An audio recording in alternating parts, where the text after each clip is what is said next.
Well, the former head of the IMF, Dominique Strauss-Kahn, is facing further charges of attempted rape, this time in France, with an author filing a criminal complaint. Strauss-Kahn has denied the charge, but the development comes as the case against him in New York appears on the verge of collapse. North America correspondent Lisa Miller reports.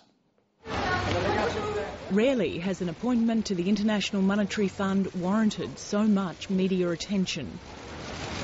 But Christine Lagarde's first day on the job was always going to make news. As part of her $500,000 contract, she's agreed to a tough new ethics code. Smiles and handshakes and no reference to the man she replaced. Her predecessor, Dominique Strauss-Kahn, stayed inside his New York townhouse. An outing late last week sparked a media frenzy as cameras chased him and his wife through Manhattan streets. The cash and bond that were posted are exonerated. The defendant will be released in his own recognizance. That was just hours after prosecutors acknowledged they had doubts about the credibility of the hotel housemaid who'd accused him of rape. Our judicial system seeks to ensure fairness and justice for both victims and defendants. John Watson trained in criminal law and is now a journalism professor. He says the American media has forgotten it should play the role of skeptic. But what they've turned into is a Greek chorus.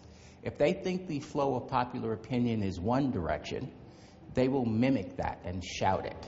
In France, Tristan Banon, the author who claims Dominique Strauss-Kahn attempted to rape her 8 years ago, has officially filed a criminal complaint.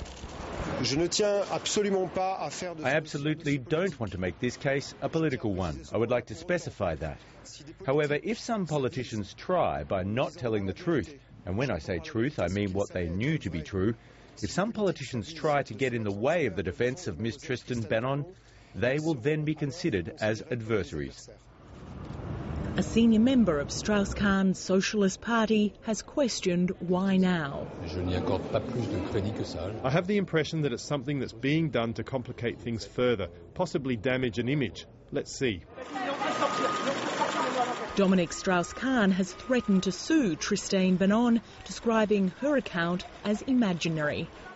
And the original accuser, the African immigrant housemaid, is also taking legal action against the New York Post for a series of articles over the weekend suggesting she'd worked as a prostitute, a claim she's vigorously denied. John Watson's not surprised by further reports that the case against Strauss-Kahn is on the verge of collapsing. I suspect that most, if not all, of the charges against Strauss-Kahn will be thrown out. Okay. Not necessarily because he didn't do anything that was blameworthy, but because the likelihood of getting a conviction has diminished dramatically. It's been reported the charges could be dropped at a court hearing within 2 weeks, or perhaps even sooner. Lisa Miller, Late Line.